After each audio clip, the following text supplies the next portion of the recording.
I'd like to call the regularly scheduled Plan Commission meeting to order for the Village of Tinley Park. Please rise for the Pledge of Allegiance.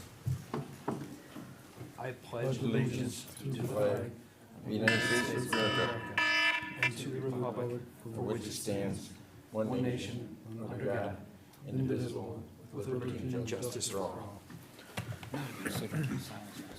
Okay, yeah, and if you may, just please silence your cell phones. With that, we'll move on to the roll call. Lori, please take a roll call. Commissioner Bettenhausen. Present. Commissioner Gaskell. Present. Commissioner Gatto. Present. Commissioner Hamilton. Present. Commissioner Manny. Commissioner Merrick. Here. Commissioner Sepisi. Here. Commissioner Truxell. Here. Chairman Gray. Present. Okay, we do have a quorum. So move on to communications. Staff, are there any communications? Just one sitting here with us tonight. We have our new planning manager, Jason Engberg. So we'll give a little bit more introduction, go to the order. Okay, welcome to the Plan Commission. Thanks. Or to the Plan staff, I should say. Thank you. Okay, we'll move on to the approval of the meeting minutes. May I have a motion to approve the minutes of the June 15, 2023 Plan Commission meeting?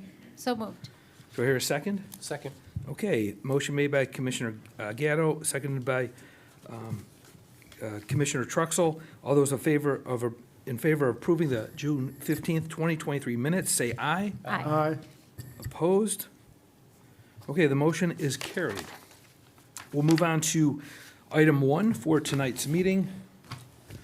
Item 1 is a public hearing to consider recommending that the village board grant Ashley and Dondre Blackman of AMM Wholesale and Appliance a special use permit to operate a retail use incidental to a principal use wholesale at 8200 185th Street, Suite AA in the M1 PD General Manufacturing, Tinley Crossing Corporate Center PUD zoning district.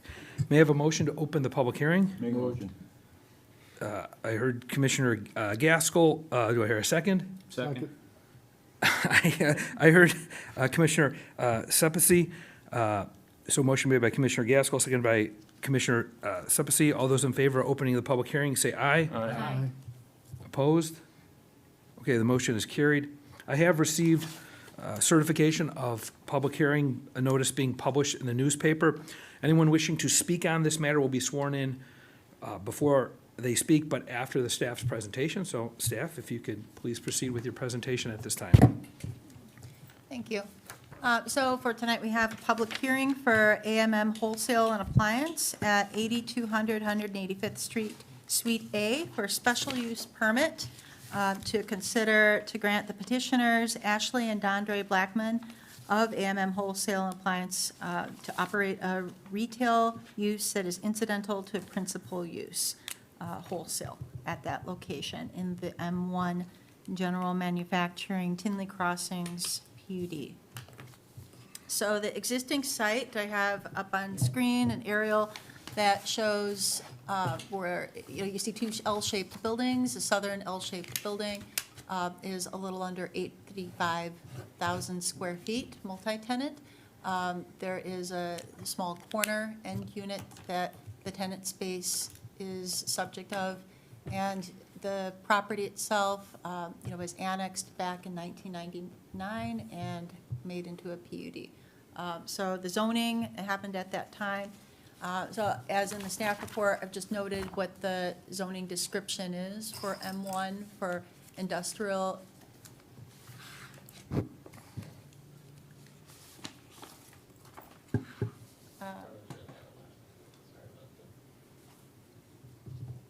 Okay. So it's, I'll just try to continue for a moment.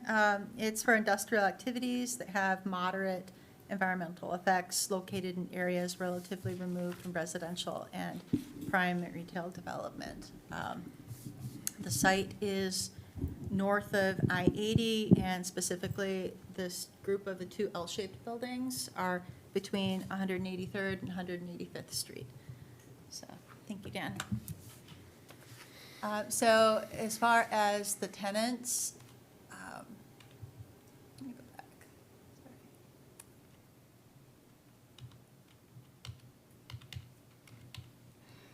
Oh. Okay. So as far as the tenant space, it's 2,916 square feet and was previously occupied by Hartman Variety Wholesale, so another wholesale company. In the building itself, some of the tenants are Buyer Side Autism Therapy, Xperia Green Lawn Care, Minutemen Security Company. Some other major tenants in the other part of the property, or the adjacent property rather, is Carrie's Ventilation, the Volvo Mac Training Facility, the Sound Growler Brewery, and the EOS Call Center. So some history about the existing business. The petitioner purchased the AMM wholesale business in March of 2022. That business was incorporated back in 2015. Originally was located in Frankfurt, then after some time, about 6 years ago, moved over to Tinley Park at the nearby location of 8231, 185th. That building was subsequently demolished for another project, and so the business relocated shortly after the petitioner purchased the property in March of last year to the current location. So the petitioner is proposing for a special use permit.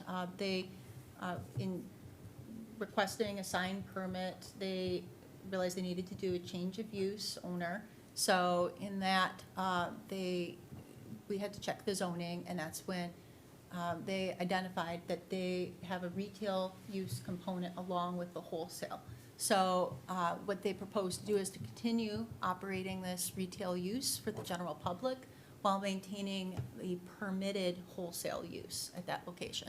So you can do wholesale, but if you want to also do retail for the general public, that is what the trigger is. So the use, as I said, it requires a special use. The definitions, and categories I've noted up here. So that zoning table classifies it as a retail use incidental to a principal use in the underlying zoning district. And then, so the special use, just to also clarify, is standard, it applies only to the proposed business based on their business plan and does not run with the land. So that means if they change owners again and continue to do this retail for general public, that would trigger another special use. So, as I noted, they propose to continue this. The products that they offer are furniture, which is generally wholesaled to businesses in the hospitality design industry. They do not propose any changes elsewhere in the property. They would like to get a sign, a tenant panel sign on the multi-tenant ground sign, but that would be the only change that they're proposing. So nothing to parking or lighting or architecture or landscaping. So it is a niche business with a very specific product type. And the amount of area is relatively small, at under 3,000 square feet. The operations are they receive the products, and this is typical hotel type furniture, and they resell them. They typically get this from larger upscale hotels like Marriott or Hyatt. So then they have these items stocked, and then they market them online, and they advertise in different online forums. Currently, they advertise through OfferUp and Facebook Marketplace. Of course, with technology, that could always change. They do not have a company website, but they are an established business that has already been in operation.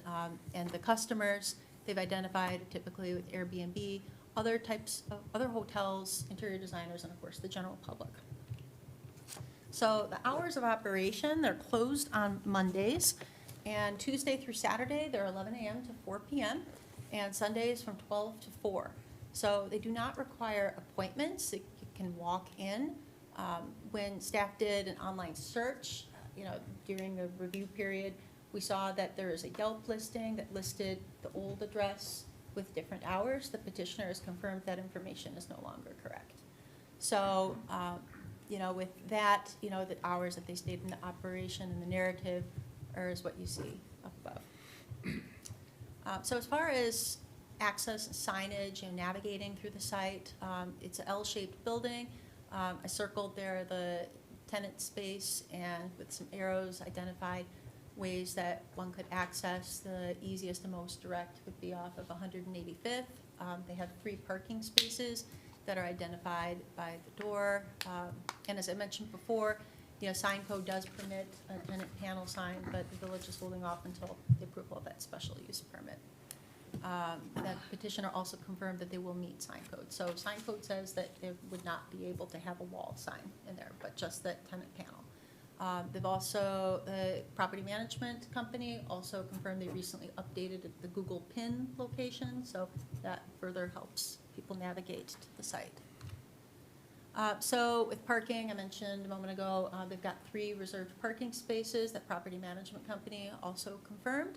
For customers, they identify the volume as pretty low. They gave a typical example of about 10 customers total throughout a Saturday and Sunday, and about 4 to 5 a day during those Tuesday through Friday weekdays.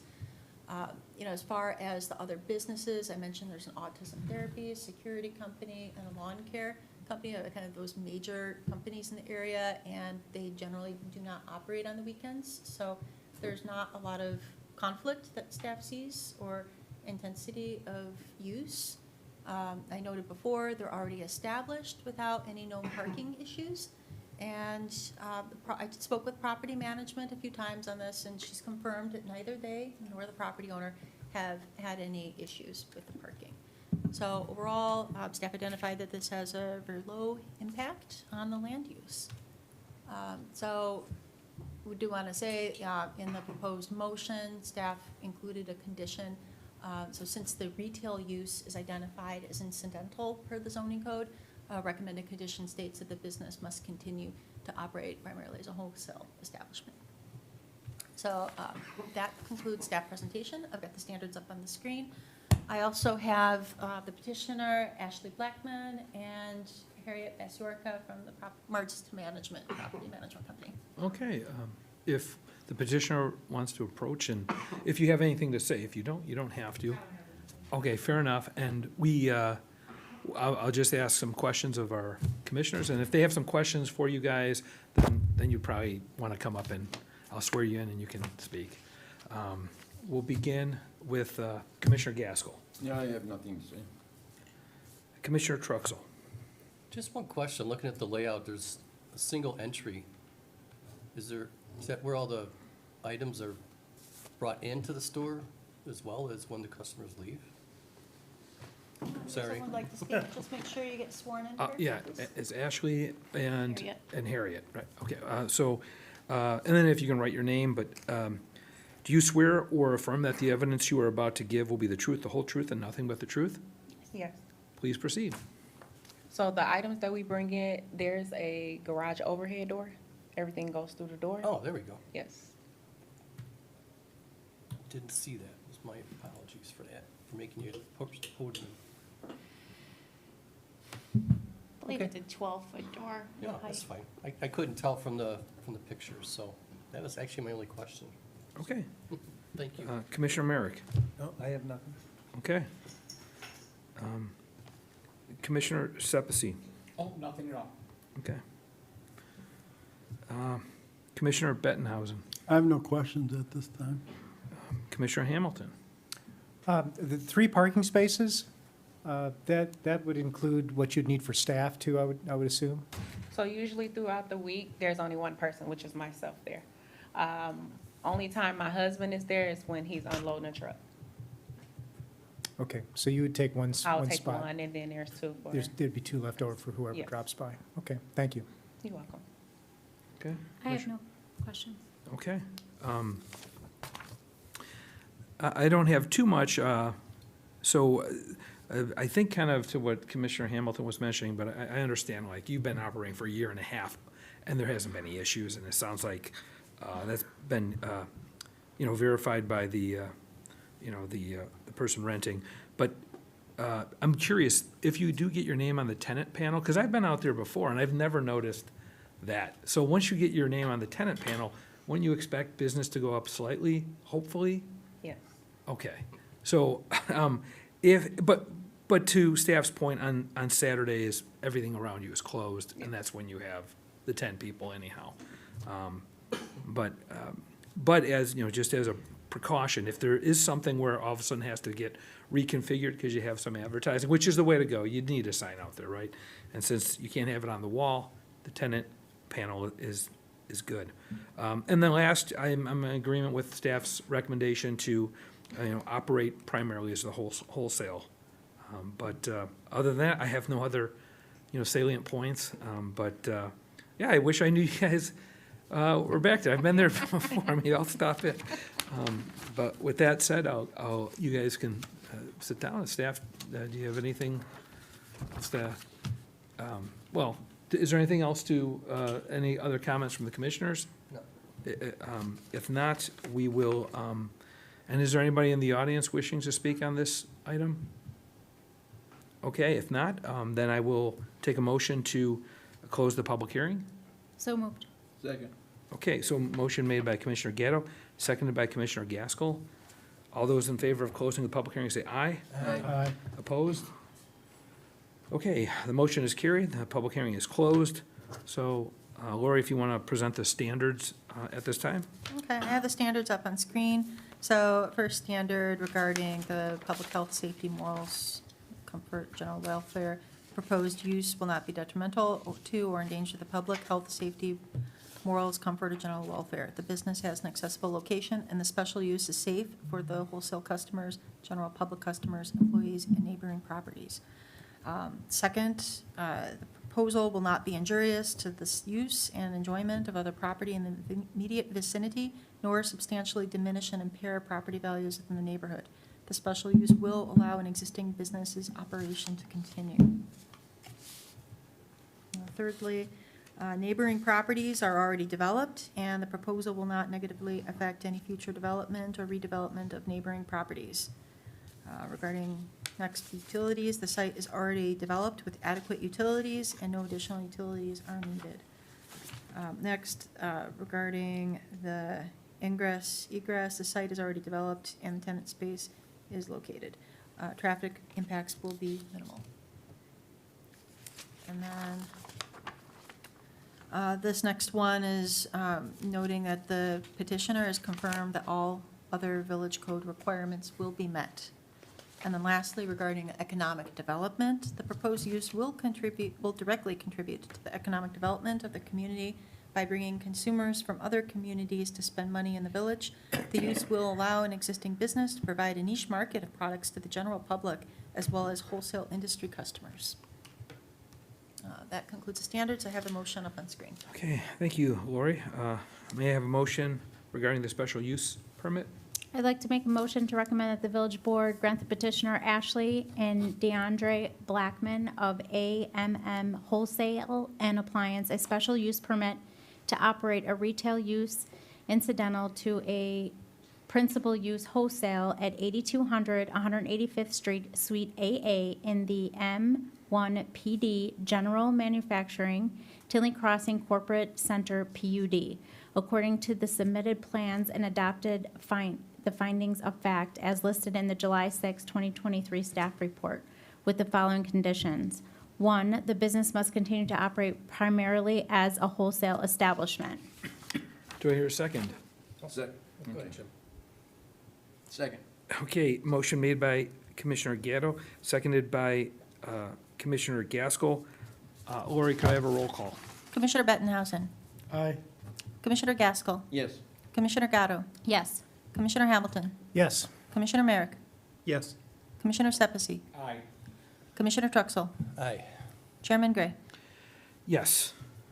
Okay, the motion is carried. So my understanding is this would go to the village board July 18th, 2023. Ashley, get with staff on how to attend. If you want to bring Harriet along or your husband, that's fine as well. But good luck in your endeavor. And we'll move on to item number 2 for tonight's agenda. It's a public hearing to consider recommending that the village board grant Frank Bradley on behalf of Crana Homes a special use for final approval of a substantial deviation from the Brookside Glen Planned Unit Development, PUD, for the property located southwest of 80th Avenue and 191st Street, 8020 through 8023 Bradley Drive, and 19140 to 19239 Buncrana Circle in the Brookside Glen PUD. Final plat is also being requested as part of the development approval. May I have a motion at this time to open the public hearing? Make a motion. Okay, do I have a second? Second. Motion made by Commissioner Gaskell, seconded by Commissioner Gatto. All those in favor of opening the public hearing, say aye. Aye. Opposed? Okay, the motion is carried. I have received certification of the public hearing notice being published in the local newspaper. Anyone wishing to speak on this matter will be sworn in before they speak, but after staff's presentation. Lori, please proceed with your presentation. So tonight, we have a public hearing for Brookside Glen Villas, for Crana Homes Residential Subdivision, 80th Avenue and 191st Street, special use for final PUD approval for the substantial deviation and final plat of re-subdivision. So this property is a residential component, a little over 24 acres, that is in the Brookside Glen PUD. This excludes the conceptual 7 acres that is at the immediate southwest corner of that intersection. So the residential surrounds it. Back in 2021, the village board approved a map amendment, a preliminary substantial deviation to PUD and plat.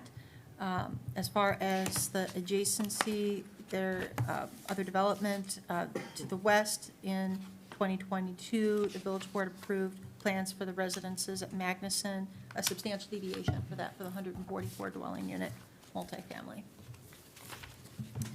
So to get into about the zoning and the land use, the residential component, you can see it's highlighted, bound in red.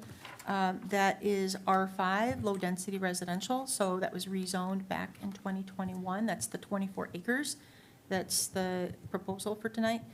Nearby to the west is the R6 for the multifamily, R5 to the south townhomes, undeveloped B3 to the east, and undeveloped, unincorporated to the north, and undeveloped ORI to the northeast. Okay, so as in the staff report, we had some language about understanding PUDs. So I'll just kind of go over that. Brookside Glen is a very large PUD, 828 acres. That was originally annexed in 1990. The staff report had an extensive exhibit that shows the history of all those approvals.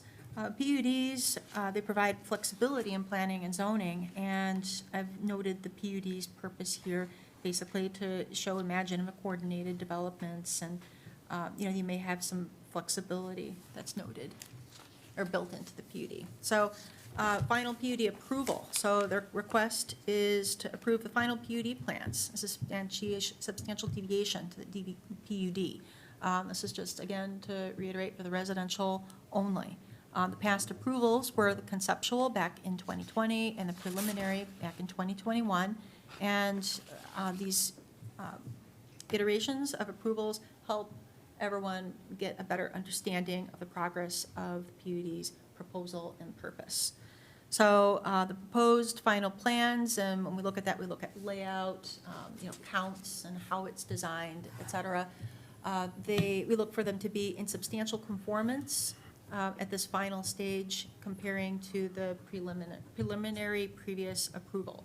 So at this time, the petitioner is working on finalizing the final engineering plans that will be reviewed as well for permit and are not expected to substantially change the PUD plans.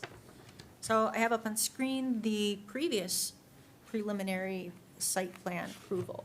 So you can see it was 49 duplex buildings so that's 98 units. And it kind of served functionally as a buffer between that commercial area at the large intersection and the townhomes to the south. The mix of that commercial and that residential, residential was about 23% of that. But again, the commercial remains conceptual and is not included for tonight's approval.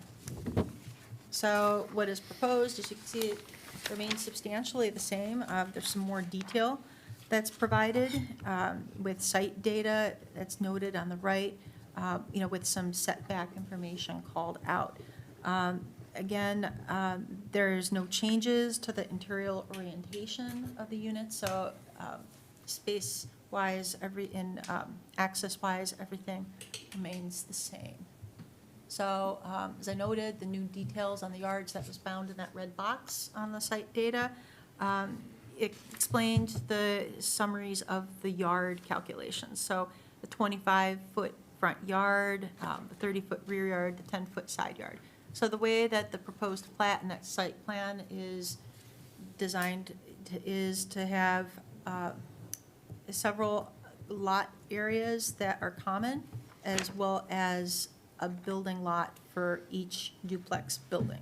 So within those building lots, part of that front yard is counted, and then the remainder is within that common area. So in the front yard, for example, the 25-foot front yard is met by being 2 feet inside that building lot, and then 23 feet on the common area in front. So there was, as I worked with the architect on this, there was some rounding down that we did to try to measure on the safe side. And for the most part, this all meets the code. The last item about side yard setbacks, that common area between is identified in the plat with each separation between the building. And it's typically 12.5 feet with a couple of exceptions. So exceptions is a term that we would use instead of variations for PUDs, for anything that does not meet the zoning ordinance. We don't have to call out every single thing, but doing so to call out certain things does help to provide some clarity in the ordinance. So staff identified 2 exceptions. So the side yard separation, the side-to-side building separation between lots 2 and 3 and between lots 48 and 49. So that's 2 instances. And then the rear-to-rear building separations, there is an option for the rear patio. The developer is asking for option to have it covered in some cases. So when that is covered, that then extends what we would consider the building. So that would reduce the building separations. So those are the 2 exceptions that we're noting. And then for landscaping, there were minor changes. It's still largely in conformance with the landscaping code. We'll note that landscaping is subject to final engineering approval and staff approval. So this was the previously approved plan, and the previously approved landscaping plan for the individual lots. That's why I say lots, because it was for the whole, whole buildings. So you can see 3 of them up on screen with canopy tree. The rear is towards the top, so you can see canopy tree at the back of each of them. And then with a certain unit type, I believe it was unit type A, they would have a canopy tree in front, and then a disbursement of these other types of smaller plantings. So with the final proposed, you can see that here it's substantially the same. There's no changes to the buffer, to the canopy and parkway trees. It still has the same range of the buffer yard. There are minor deficiencies of shrubs, as there was before in the preliminary approval, no change here. Again, it retains the same amount of understory trees. There is an identification of, there are 2 ground signs. There's an identification of plantings. The area isn't specifically identified in there. There's an outline of it, but the area, where staff has recommended a condition to note that it has 2 square feet of landscaping for each 1 square foot of sign face. And that typically, as usual, goes for a separate sign permit. Another change is the fencing. So in the previous approval, there was the metal open fencing, and then there was discussion on the fencing to the north to separate from the commercial. So for the final, we have more specification on that, on the architect's site plan. They identified that it will be a 6-foot-high white PVC solid picket screen fence. So there's a recommended condition that says that the fence specifications are provided with a building permit submittal. And then with the individual lot landscaping, there's a difference where they have the three types of units are the same as before. You have unit types A, B, and C. So what they have shown now is they've broken it down by those unit types. The quantities they appear to be the same. The plantings have shifted slightly, so a few more of these shrubs are in the front, whereas before they were more in the rear. Overall, it still provides a good aesthetic appearance and balance to the properties. The air conditioning units were previously on the side of the units. They're now on the rear. The staff report noted that they're not identified. I did speak with the petitioner this morning, and he confirmed that a ghosted area in the back, it's not called out as AC, but it is AC. Staff has recommended condition that they not be in the front yards. So as far as the tot lot park, there's a triangular lot that's kind of on the west and on the, identified in the plat as Lot D. So there's no changes to this. And we just reiterate from preliminary plan approval, the developer agreed to construct it as part of the development and donate it to the Park District. This is the Frankfurt Square Park District. So there's a recommended condition in the motion that requires the plans to be approved by the village and accepted by that Park District for donation before beginning any construction work for Phase 2, or otherwise guaranteed with a letter of credit acceptable to the Park District and village. And then as far as the access, circulation, so there are no changes proposed. And this really is kind of summarizing from before. One point of access, each on Greenway, Magnuson, and 80th, and no changes to sidewalks. Internal sidewalk program is proposed along all those three street frontages. There's also, just as before, a pedestrian path from Magnuson leading into the development at the northwest corner. And then as far as phasing and engineering approvals, so they propose phasing, the petitioners proposed phasing residential development from the east to the west. There's been a condition recommended stating that the phasing plan, along with the final approval of all plans, is subject to final engineering approval of all these plans by village engineer and other jurisdictional approvals. Also, as discussed as part of the preliminary approval, the sidewalk along 191st Street will be required to be completed with the residential development as opposed to waiting for the commercial development's completion. Architecture, no major architecture changes, no changes to the building's massing or style or design. It retains the aesthetic variety as well. So just as before, in the preliminary approvals, there's a bedroom on the first floor. Some may have a bedroom on the second partial floor. There are multiple models, as said before, A, B, and C. There's a subtype B1 as well. So they have options. So with the different types of units, and there's two different color schemes, a light and a dark. So you get a good possibility for, a pleasing aesthetic streetscape.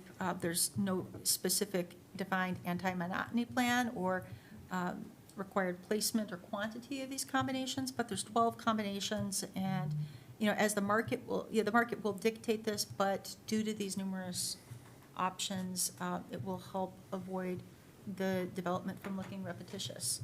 As I mentioned before, some of those options include option of a front gable on unit type A, partial second floor on unit type C, fireplace options on all the units.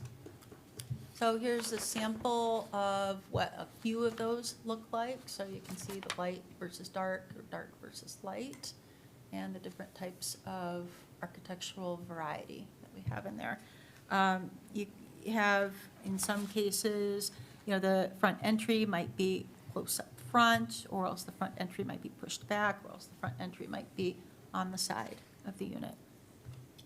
And so here's a streetscape that kind of shows how the rhythm, again, a sample, how the rhythm of that might go. Keep in mind with this development, the way that the streets were proposed, it's at has a curved type of layout to it, so there's a way to have good variety and varying frontages. Also, the staff report included these floor plans that shows those 3 unit types. The one on the bottom, you can see, is the one that has the partial second floor. So next, we're going to talk about the outside of the structure in regards to patio, accessory structures, et cetera. So one change is that in the preliminary approval, there is simply an outline saying this is where a rear patio would go. So now the petitioners proposed, at least for their A units, to have the option to mark it to cover that footprint. The footprint is 12 by 10. And they're not marketing it for B and C towards where they have the patios towards the unit center. Nonetheless, a condition has been recommended in the motion to require that rear covered patios must have material and roof line matching the building and may not be enclosed, and to allow all types A, B, and C to be covered, provided the design match the currently proposed plans. So also, we just want to note that sunrooms can sometimes come up. So sunrooms, when you start to enclose a space, that becomes a building addition, may end up, in some cases, depending on what materials are used, could lower the quality of the development. So again, condition has been stated to recommend that no enclosed patio, sunrooms, building additions, or accessory structures be permitted. Now, as far as materials, there's just a slight change to the exterior brick selection. The slight change is identified with the manufacturer's type and color. So Glengarry's Anchor Bay and Gray Ash, these are the light and dark. The other materials and options remain the same as before. So I have here showing that palette. So at the far upper right corner, you can see those with where the two previously proposed brick samples are, and they've been replaced by what you'd see as the third column in the large grouping. So it's a less reddish tone. With this newly proposed tone, it does appear to mesh better with the hardy board siding and the occasional stone. So as far as signage, there are a couple changes to the 2 ground entry signs. Previously, the brick length was 18 feet. They've reduced that to 1 feet. Still is 6 feet high in the brick with the piers and the fencing. Because of that reduction in the brick length, the brick is now approximately 102 square feet. The signage portion still appears to remain 24 square feet, with 8 feet identified as the length. So, that would be required is a sign permit. More detailed drawings are also shown of those 2 flanking piers, and we also want to still note that it still remains to have the placement as before in those outlots and maintained by the HOA. So here's an image of that you can see. So on the upper left is a plan view of what the signage would be with those piers, and then a view of the face of the front of the sign. And it was proposed as such and is substantially in conformance with the previous preliminary approval as it considered the adjacent signage for Brookside Glen. So that appears an image of what is existing nearby.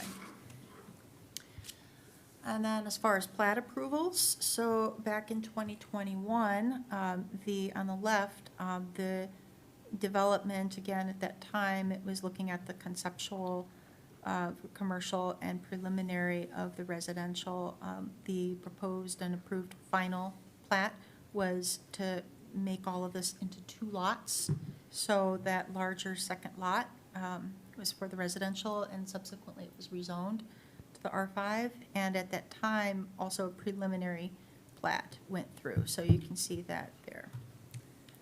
And then substantially in conformance is the final proposed plat. So difference being that it has more exact and specific property line call-outs, more specific easement language, and signature blocks. So all that said, this concludes staff's presentation. I have Mark Karinsky on behalf of the petitioner, representing as the architect here for Crana Homes. Okay, Mark, if you do want to approach the lectern, and I'll swear you in, I'm sure we're going to have some questions, so. Okay. Mark, do you swear or affirm that the evidence you are about to give will be the truth, the whole truth, and nothing but the truth? I do. Okay, please proceed. I'd like to thank staff for that very exhaustive and extensive and thorough presentation. I don't have anything to add other than, we're glad to be here. It's been a while since last we were in front of you, but we're ready to put a shovel in the ground. We have the conditions, we've looked at the conditions, we have no objection to those conditions, the way that staff's written them down. If that shortens the meeting or anything, if you want, but I'm here to answer any questions you have. Okay, thank you, Mark. Just sit tight there. We'll begin with Commissioner Bettenhausen. The only thing I have a concern about, it looks like the selections of the building material for the outside is somewhat monotonous.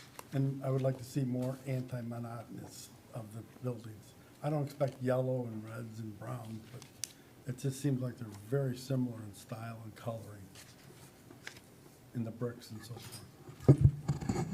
And I know there was quite a bit of conversation on this, on the preliminary approvals. Obviously, there's subdivisions like this that have the same building for every single one. Right. So I think they tried to bring in a little bit of changes here, but they weren't going to make them look completely different. So they did add some already, kind of during that preliminary process, but it isn't overly different. But, we have subdivisions in town where it's literally the same thing over and over and over. Agreed, and I just don't want to see more of that, that's for sure. Right.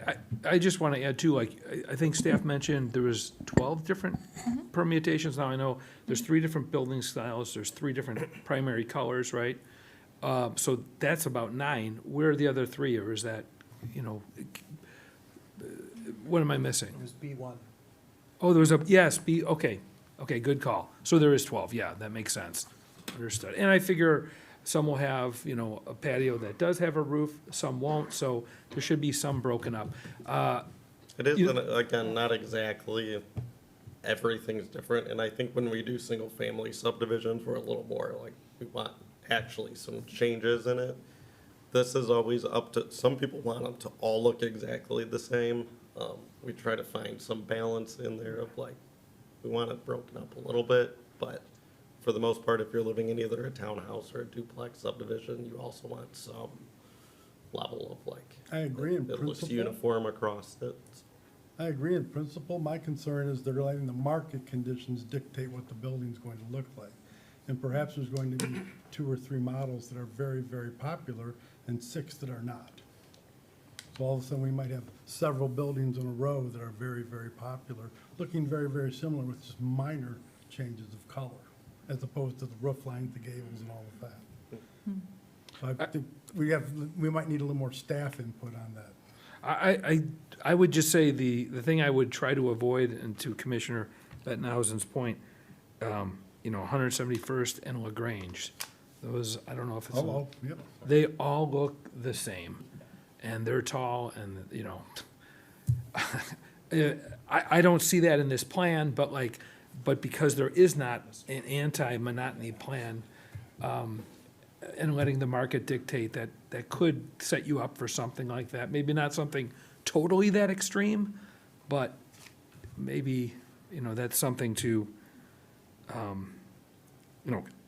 mean, Can- are they gonna be built on demand? Or, So tonight I get to play, or respond as the developer, the civil engineer, the architect, the landscape architect, and everybody else, except for the salesperson. So we've had numerous conversations, and when we started this project, Frank Bradley, he wanted it to feel like a community, okay? These are all designed, they are all ranch styles, maybe there'll be some second floors or not, but he wanted it to feel it as a community. Even the way we're platting the project, and with the expansive common space of the HOA and everything else. So he wanted it to feel as a unified community, but we tried to work with you in terms of the colors and the like. When we changed the brick, we were a little concerned from last year in front of you that the reddish brick is reddish, too orangey, that there was too much, it was too much of a contrast between the two. Our belief is that when this thing gets developed, you're going to see the colors, and it's going to feel like a community, but there will be a difference. Most communities you drive through, all the garage doors are the same. Okay, they're all white or they're all something. So we have two different garage doors. That's going to help. We have had conversations and done what ifs of laying out options and all that. But to answer your question, we fully expect that as much as we guess, we don't know what the market's going to dictate. I don't believe that 80% of the people are going to take an A unit. I think you're going to, because the kitchen locations are different and all that. So just by picking the different, that's going to start to set it off. And then we're just going to have to work with you and see in terms of the color shift. So if we're selling a lot of ACs and BCs or ACs or whatever, we're just going to work. We've got a concept of what we want to do, and we're doing, when we start the models, we're going to have two different colors out there. But, you know, at some point, the market is what the, you know, we're trying to find that balance. We don't want to lock it in because the market, whatever we guess will be wrong, but we're trying not to leave it completely up to the market. What we hope is that we've got a product that's strong enough, because as you know, when we talked last time, you don't have a product like this in town. People want to sell their house and still stay in town, still go to church and the like. We're hoping that the market's strong enough that we can push back a little bit in the sales market. So if we're getting too much of the repetition, which is the fear, that we could say, hey, there are people standing behind you with their checkbooks. So, you know, maybe color of the building is not your first priority. Why don't you pick where you want, where the kitchen is? So I don't have a hard, fast answer, but that's the honest answer of how we're trying to approach this. And I will say, people do have different tastes, so, you know, even if there's a popular model, there may be, they don't like the color, so Well, there could be some and your individual. typical red brick and the other style brick that they have on there is completely obsolete these days. I mean, most people are going with like your dark grays, your black, your white, your grays, that's what they're going with. So I can see why they kind of switched it up a little bit compared to what it was when we visited this in 2020 or whatever it was when we came up with this. So. And since they're all primarily one story, if you can imagine driving through with all the canopy trees that have now matured, not 50 years down the road, 10 years down the road, you're going to have a different character. Where we see the repetition, when you have two-story masses, the McMansions and everything else, there's way more facade in your face that is causing, that you see that repetition much more. Okay. All right, thank you, Mark. One more question. Sure, you go ahead. So they all have basements, correct? Correct. And then they're one-story or two-story with bedrooms upstairs or a loft or whatever upstairs? Correct. Okay. What is our price range on these? Don't quote me. I'm not but- holding to you, I just want Good. to have a range. I believe, and this goes back a while in talking to Frank, that he was trying to be somewhere in that 400-plus range. He was trying to stay, you know, he's very cost-conscious, but he's trying to say, hey, this is what the market is. But don't quote me on that. I understand, I just had to have a feeling. I mean, they're for sale units, they're probably gonna try and sell for as much as the market allows them to. Oh, yeah, I right? So, understand. Right. I think the D.R. Horton townhomes that just went on the market are starting at 328 or 330. I think these are probably gonna be higher in demand than even what those are. They have a ton of extras in order to make it look right. Yeah. Okay. Any more comments? I'm sorry, thank you. Okay, Commissioner Hamilton. I'm just wondering, looking at the site plan, as far as monopoly goes, I think definitely the canopy trees and the landscape will break up sense of monotony if the buildings are very similar. You walk through a forest and you see the same kind of tree everywhere, and you don't say, gee, this is monotonous. So I think that would help here. But also the design of it looks to me like, whichever way you look, there's kind of a different angle and different perspectives. So I think all that will go towards helping this not to seem like just stretches of the same kind of building. That's my only comment. Okay. Commissioner Gano. So I have a question, Why doesn't the village want them to have an option to be enclosed? Because a lot of people like your Four Seasons rooms, and it's really appealing. So I'm a little concerned about, a couple months back, we had somebody come in front of the board, and it was a huge mess with, some units had enclosed, and she wanted to make her unit enclosed, and we couldn't allow that, and materials and everything like this. So I don't, from the development standpoint of it, like from the beginning, why not offer something that has a Four Seasons room that can be enclosed? Well, that does increase the mass of the building. It's not something that the petitioner has proposed. You know, we do note that having the extension of making it covered at least does trigger the building-to-building separation exception from the Yeah. code. So if that starts to become enclosed, then, yeah, that increases the nature of the exception. I suppose that in the future that they could come back, someone could come back for a substantial deviation to that. Basically because the developer's not proposing one, we Okay. don't have a consistent plan for that. Okay, We don't have anything to base off yeah. what's gonna happen, and we can't proactively start picking separate, like, we don't know what the separations are gonna be, we don't know what it's gonna look like. If, kinda similar to that one, if you wanted to get the HOA on board to come up with a single design, That type of that, thing that later kinda on, works, can do they that? could come back and Yeah. kinda do the same thing that had Okay. happened there. Okay. In the Yeah, just so meantime, they we have wanna that. make sure it's very clear. Yeah. Each person can't just start popping up kinda different. Right. Three-season, Designs. four-season. Yeah, yeah. So it's us just kind of almost stemming from that, being proactive to make it very clear. They could come back and amend this. They'd have to come in with a plan for the overall. Okay, so like if, you know, let's say unit A has the overpass, the, you know, outside, and unit B wants to do that after the fact, how does that work? They have to come in front of us to get, So we've proposed, so the petitioner has just proposed it for unit type A. The staff has recommended a condition saying that all unit types would be able to do that. I seen that, so, but, so then they don't have to come back in front of us, but how do we ensure that, let's say it's 5 years down the road, how do we ensure that the materials are gonna be the same as what A is, so that we don't have one that's white and one that's gray and, you know, one that's black and, So it's gonna require a permit. It So we'll will. review it as Okay. part of that. okay. Now, I do get worried as you go like 20 years down the line and they're trying to match a material It's that's not gonna happen. not exactly the same. Mm-hmm. But hopefully we'll be able to make it pretty close. Okay, perfect. That's my only question. Okay, good. Good insight. Commissioner Gaskell. I don't have any questions. Okay, Commissioner Truxell. Just one, I'm curious, I think I heard that the AC units are gonna be moved from the side of the house to the rear of the house? Yes, that's correct. So I'm curious because you have a narrow separation between buildings.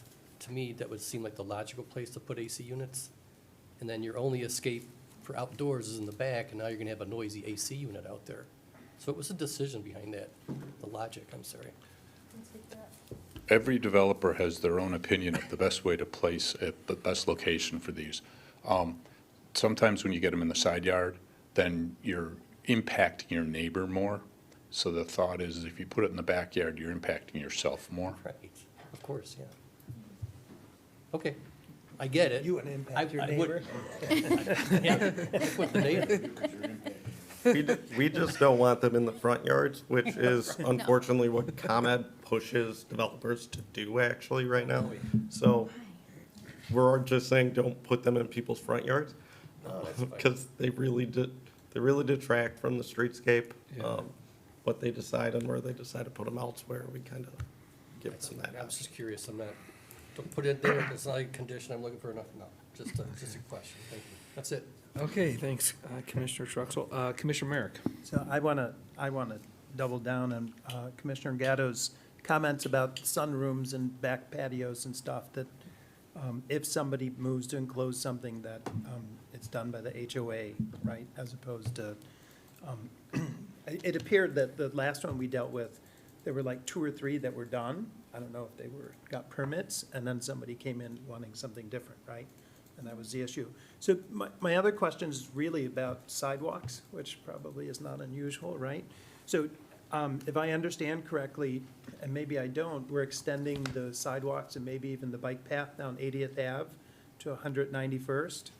And then we'll be extending a sidewalk on the other side that hopefully will connect up with the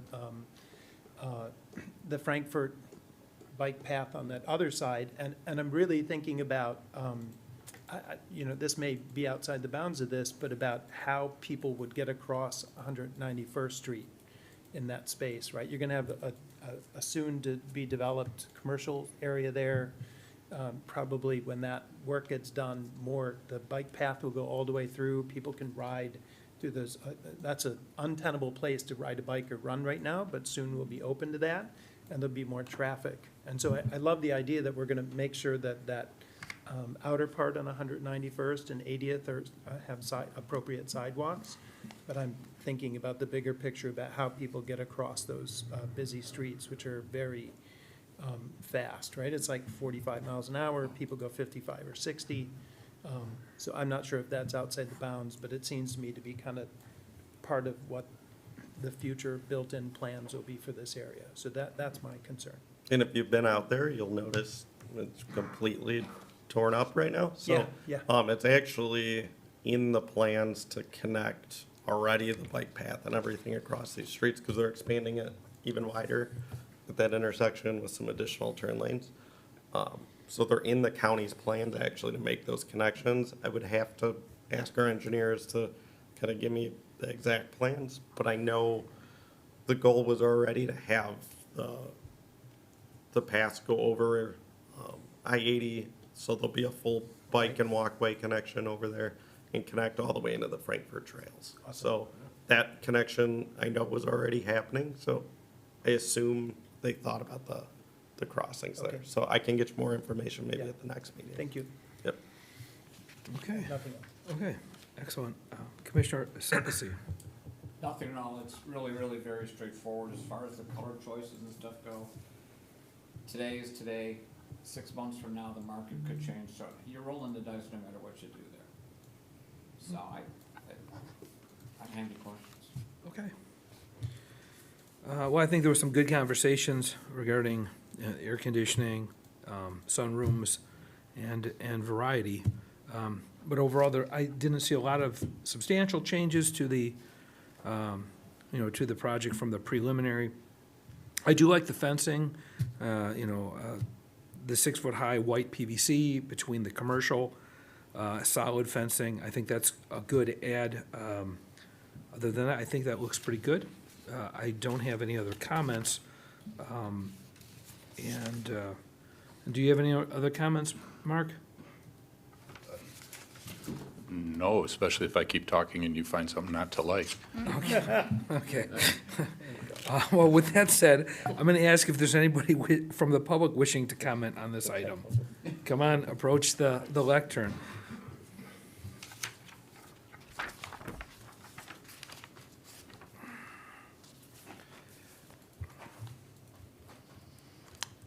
And could you state your name for the record?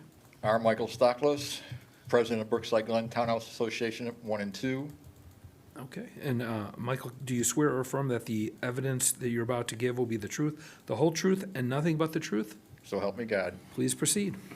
I can give you one answer to the three-season room. A lot will depend on the three-season rooms as to what the declaration says for the HOA, once the builder turns it over to the homeowners. And then after that, it goes into rules and regulations. So, that would answer part of the question about the three-season rooms. The declaration dictates, and then the rules and regulations for the HOA. So I think Dan can put something in with that saying that, the three-season rooms cannot be done, or however they want to word it, because of the declaration, because the declaration hasn't even been written yet for this, I believe, correct, sir? No, it has. Yeah. Yeah, that's part of this approval, so. Okay, so the declaration for the HOA, that gets turned over down the road.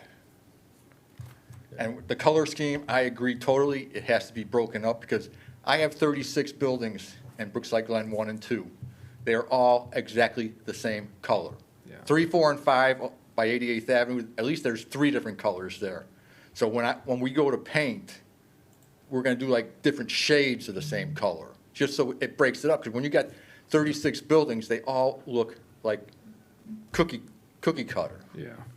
And I've been shot down on this forever, every time I bring it up at one of these meetings. Now that 80th Avenue is gonna be 4 lanes, and 191st Street's gonna be reconfigured, has there been a new traffic study done to accommodate the traffic from these duplexes and for the apartments on Magnuson? Because this PUD was done 40 years ago, and back then, 191st Street was 2 lanes, 80th Avenue was 2 lanes, now 80th Avenue is gonna be 4 lanes. You know, so has there been a new traffic study done to accommodate all this extra traffic that's gonna be coming down 80th Avenue as well as on Greenway Boulevard from the townhouses and from the duplexes and from the apartment buildings, if they ever get built? I'll defer to staff in terms of any of their knowledge. Yeah, so there hasn't been a new traffic study done by like this developer, but part of that expansion by the county for those roads is accounting for all this potential future development out here. So it's moving in the other direction where it's gonna have more capacity now than it did back then. For this specific approval, when they moved from commercial to residential, it actually lowered the traffic counts. So requiring them to do a traffic study when they're reducing the traffic kind of was beyond an ask. Plus, to be able to pull this would be pretty substantial. Well, plus you can't do a traffic study until they finish 80th Avenue. Yeah, you yeah. know, And 191st Street, but it's still. But those expansions should be able to accommodate even more traffic. All the development that can still occur out here is supposed to be. Well, one day at 5 o'clock in the afternoon, come sit on Greenway and try to cross 80th Avenue and see how long it takes you. You know, basically, all you have is 80th Avenue and 191st Street to get in and out of Brookside Glen. So adding all these vehicles, you know, down the road, once the new bridge is open, you're gonna, you know, until Frankfurt or Township decides to make 80th Avenue 4 lanes all the way down, you know, this problem is gonna exist because you're gonna have 4 lanes of traffic coming off the bridge, 191st Street, you're gonna get to Greenway, and all of a sudden you're gonna go from 4 lanes back down to 2. And I already know, I live there, some days it takes me 5 minutes to cross 80th Avenue. But, you know, every time I bring this up, when Paula was here, every time I speak at a meeting about traffic studies, it was done, it was all part of the PUD. Well, that PUD is 50 years old now, when there was a lot less traffic, you know, so that's just my point of view, you know, and people shoot me down every time I bring it up, you know, but they don't live there, they don't have to deal with getting across 80th Avenue in rush hour traffic. There's times I sat there for 5 minutes waiting to get out. So, thank you. Okay, thank you, Mike. Can I just ask a question? Sure. So this is more for Dan, I think, and it's county, right? The county, those are county roads, 80 and 80th Avenue, all right. Yep, both are Will So, County. and that's a good point the gentleman's making, is you try to, if you have to get out and make a left turn on either of these entrances, 191st is gonna be tough to get across, and 80th Avenue is gonna be tough to get across. Are there any contemplation of putting stoplights in there? I mean, have you seen anything? They're probably, it's just a guess, but they're probably too close to that That's right. intersection to That's even like- be able to get it. Yeah. Maybe the one on off 80th is maybe far enough if it's tied to the signal that you can do it. Yeah, I think he's got a good point. There's nothing we can really do about that here, but. And it's, the questions, does it warrant one? There's very specific Sure. standards that have to be met for it. It could be tough for a few years there, I think. That's just my comment, sorry. With the expanded 80th Avenue, I do know there's a center turn lane though. So it does at least give you an opportunity. It's not the ideal situation, but to turn out halfway. Yeah. I do it every day. I live off Route 59 and I have to make a left across it to get here. So it's not the ideal situation, but there's gonna be at least an opportunity there To to get halfway. safely pull halfway Yep. and then keep going if that's what you're doing. I got you. Again, not ideal, but. I had one last comment I forgot to make. As we're finding out with the reconstruction of 191st Street and 80th Avenue right now, we have a terrible problem with voles. Not moles, but voles with a V, as in victory.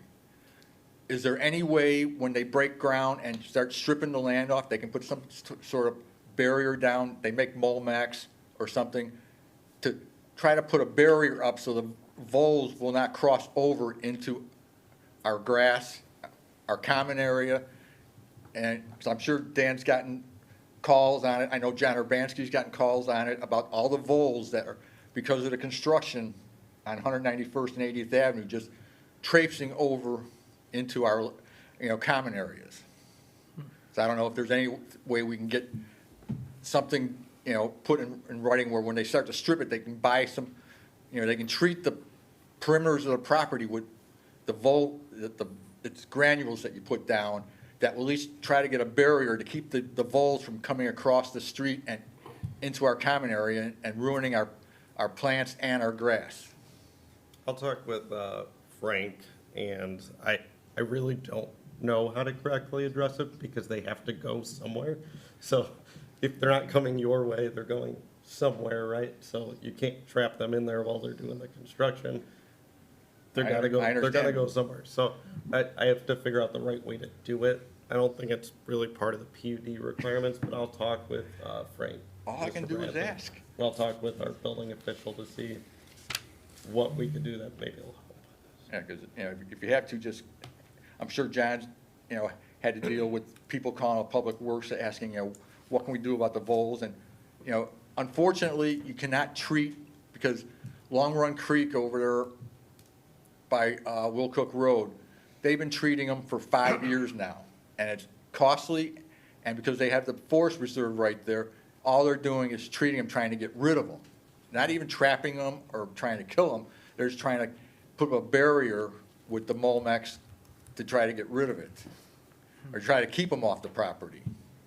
So it's not a healthy sight, when you see the trails that they make, and then they eat perennial plants that are in the roots from the perennial plants.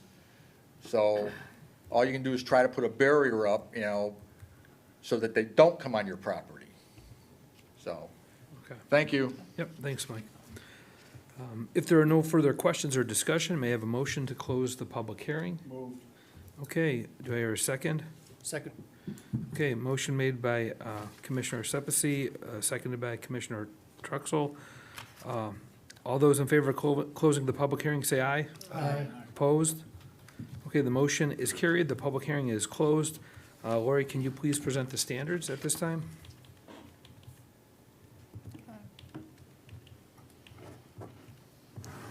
Okay, regarding the first standard for public health, safety, morals, comfort, general welfare, there is no danger to the public with the additional duplex housing proposed. Secondly, regarding the use and enjoyment of other property in the immediate vicinity, residential housing surrounds the development, thus the residential duplexes are an appropriate intensity given the area's context. Thirdly, regarding the normal and orderly development, residential housing will further the normal and orderly development and improvement of surrounding properties. Residential development is to the south and west. The internal orientation of the duplex units, solid fence and landscape provide adequate buffering to the conceptual commercial at the adjacent north side of the property. The residential development has been planned with anticipated commercial development in mind. Regarding utilities, there are adequate roadways, utilities, and drainage on the site proposed throughout the new development. And then next, regarding the ingress and egress, the ingress and egress access points have been reviewed by the village engineer for their best placement on the site and for overall traffic flow for the area. And then next, regarding complying with other code requirements. The buildings will comply with all other code requirements of the village not covered by an exception to the zoning ordinance indicated in the PUD documents and plans. And lastly, regarding economic development, the development will add additional residents that help support surrounding businesses and add additional property taxes where the vacant land currently provides very little. And then up on screen, I have the standards for PUD, so A through F, as noted in the staff report, and then G through J. And then I've also included standards on site plan, site design, A through E, with the itemization. And then I have motions up on screen. There's two motions. One was for the special use for final approval of the substantial deviation to the PUD. It's got the 10 conditions listed, and the second will be for the final PUD plat of subdivision. Lori, just a quick question. Does the person reading have to say every line, or can they say as per the staff Yeah, report? yeah, you can certainly say as noted per the staff report. Please do. Yeah, Okay. it would be lengthy. I noted them I was here, all so ready. we have them kind of all in one in the staff report, but you certainly are encouraged to do so. Okay, fair enough. So at this time, may I have a motion number one regarding the special use for final approval of the substantial deviation to the PUD. Mr. Chairman, I make a motion to recommend that the village board grant a special use permit to the petitioner Frank Bradley on behalf of Crana Homes for final approval of a substantial deviation to the Brookside Glen planned unit development for the property located southwest of 191st Street and 80th Avenue, 8020 through 8023 Bradley Drive, and 19140 through 19239 Boone Crana Circle, to be developed with 98 single-family semi-detached duplex units in accordance with all plans and documents submitted and listed herein, and adopt the findings of fact as proposed by in the July 6, 2023 staff report, subject to the following conditions as listed here. Okay, do we hear a second? Second. Okay, motion made by Commissioner Truxell, seconded by Commissioner Gatto. Lori, may I have a roll call? Commissioner Bettenhausen. May I make an amendment request to the motion? I'd say at this point, there's a motion and a second on the table, so That's we'd have it. to vote here. if you Normally wanna- when there's discussion after there's the motion and a second. Sure, yeah, so you could make a comment if you want before the vote. If you want to say, I would rather, I think so you're not going to be able to amend the motion that's on the floor now, but you can kind of say what you want to do instead, and then everybody could decide what they would vote. All right, well, my comment is, just from experience, that number two, the final conditions, covenants, and restrictions shall be recorded prior to. I think that we should make it a requirement that the covenants, conditions, and restrictions include things relative to the ordinance and so forth that we're passing, especially with respect to the covered patios and the sunrooms and the air conditioning, so that when people get it, the first round of people are going to get the covenants, conditions, and they will be told these things. The second and third round, 2, 3, 5, 10, 15 years from now, will not have that information in front of them, and they will not know how to find it or look it up. So I'm just suggesting I that think we make the that a pat- requirement. If I'm not mistaken, I believe the patios are covered in the covenants they proposed here. I guess the issue is that's just like a private document, private agreement with them, so that it can always be amended or changed. So But we if don't it's not normally throw there- all the but if zoning it's not- requirements in there, but. But if it's not in there, nobody knows for sure what it is, and there's nothing to draw their attention to make an amendment. Dan, would we be able to, in the covenants, have them reference the PUD ordinance? Yeah, I would maybe have the PUD ordinance be an exhibit. We can ask them to do that. So Something that like way that. it's always part of that to say. Correct. I'm looking for Something that something they're- recorded that says that. Yeah. And they can always change it, amend it, they can always So I come to think the that's kind board of what and we ask did for. at Odyssey, was it's an exhibit to like a private agreement, so, I understand, but I just want it to be public knowledge. sure, That's all I'm saying. sure. I, I don't know if you need to amend the actual condition there, or if whoever made the motion could maybe amend it if they want to adjust To it. include the, yeah, we could do that. You could just have them record it as an exhibit with the covenants. If the first, the maker of the motion and the second agree, we can just do that. I can agree to that. Do I have to reread this? I'm just not No. clear what we do at this point. No, if we're all on the same page, I think we all nobody's got any agree. questions, you could just say to amend it, I'm, per our discussion here. I have no concerns with making an amendment to the second condition As discussed. as discussed. Can we get a Second. second to that? Okay. So motion made by Commissioner Truxell, seconded by Commissioner Gatto. Lori may have a roll call. Okay. Commissioner Bettenhausen. Yes. Commissioner Gaskell. Yes. Commissioner Gatto. Yes. Commissioner Hamilton. Yes? Commissioner Merrick. Yes. Commissioner Sepisi. Commissioner Truxell. Yes, Chairman Gray. Yes. Okay, the motion is carried. I now may have a motion number 2 regarding the final PUD plat of subdivision. Oh, Mr. Chairman, I make a motion to recommend that the village board grant approval to the petitioner, Frank Bradley, on behalf of Crana Homes. Final PUD plat of subdivision approval for re-subdivision of Lot 1 in Brookside Glen Villas subdivision in accordance with the final plat dated June 28th, 2023, submitted and listed herein, subject to the condition that the final plat approval is subject to final approval by the village engineer and village attorney, including final engineering approval of all plans by the village engineer and any other jurisdictional approvals, including but not limited to Will County Department of Transportation, Metropolitan Water Reclamation District, and the Illinois Environmental Protection Agency. Do I hear a second? Second. Okay, motion made by Commissioner Truxell, seconded by Commissioner Gaskell. Could I have a roll call? Commissioner Bettenhausen. yes. Commissioner Gaskell. Yes. Commissioner Gatto. Yes. Commissioner Hamilton. Yes? Commissioner Merrick. Yes. Commissioner Sepisi. Yes. Commissioner Truxell. Yes, Chairman Gray. Yes. Okay, the motion is carried. So this item will go to the village board on July 18th, 2023. So Mark, if you can get with staff on the details on how to attend, and perhaps you'll be maybe joined by other people the next time, I'm not sure, but good luck going forward. And you can leave now if you want to. Thank you very much. Thank you. Okay, we'll move on to the third and final item for tonight.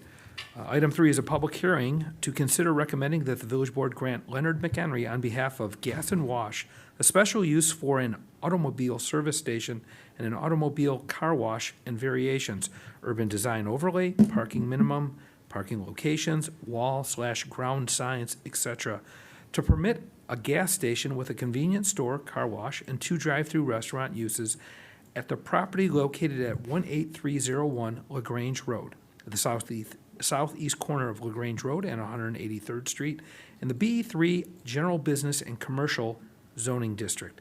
Site plan and final plat approval are also being considered at the meeting. The petitioner has requested to continue to the August 3rd meeting. So with that said, may I have a motion to continue the public hearing to August 3rd, 2023? Make a motion. Do I hear a second? Second.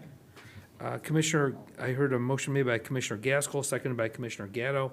All those in favor say aye. Aye. The motion is carried. The continuation is for August 3rd, 2023, at the Plan Commission meeting, and that is granted. So that concludes item 3. We'll move on to the good of the order. Staff, do you have anything to present for the good of the order? I don't personally have anything to present. We don't have much new in the way of projects to discuss, unless, Dan, you have anything Okay, to? Couple things, I guess. One is Gas and Wash should be back here on August 3rd. They did make some substantial changes, took your comments into consideration, also met with Cook County, so I think they're taking all of that. They did come up with a pretty good revised site plan, but now it's pretty substantial in terms of the changes of access, so that kind of, they need to go back through all the plans, so. But it was positive progress there, we're looking forward to it. The North Street development got submitted about a week and a half ago, so that should be coming forward potentially even next meeting, or maybe the first August meeting. But the development of the old Central Middle School site, North Street, and the T-Hans building, everything that surrounds the Harmony Square Plaza that we're doing, the private developer has submitted their portion of it. So that's exciting to see, and it's under staff review currently, so. Great, that's great. Awesome. Okay, Magnuson did start construction, I didn't get that out, but they actually started pre-pouring foundations, and the walls should be arriving this week or next week. I know they're on their way here, so that should start going vertical. Loyola is finishing up and has a temporary occupancy. Looks pretty good out there if you've driven by, so I'm looking forward to them opening up. And then Vinnie's Clam Bar opens up this weekend, so grab your reservations while you can. I'll be there on Saturday, so we'll see how it looks in there and see how the food is. So excited to have Francesca's Restaurant Group in town, so. okay. Otherwise, I'll hand it over to Jason to introduce himself, so I Sure. don't talk anymore. Yeah, I guess I'll just give a quick introduction. It's my second day here, so just getting my feet wet. Dan yesterday was like, "Oh, Plan Commission tomorrow." I was like, "Sure." I worked previously at the city of Yorkville, southwest suburb. I live in Aurora, grew up in Oswego, so I'm from that area. I worked there 7 years as a senior planner. Before that, I worked for Tesca Associates, which is a planning and landscape consulting company. I worked there for 3 years. Before that, I had a couple internships. So I come in as a planning manager. I have 10 years' experience in this field. I am looking to hopefully take some load off of Dan and Lori here. And just really excited to be a part of this community, and totally different atmosphere than Yorkville. Much bigger community, built out, a lot of different kinds of challenges that I didn't get a lot in Yorkville. So I'm really excited to,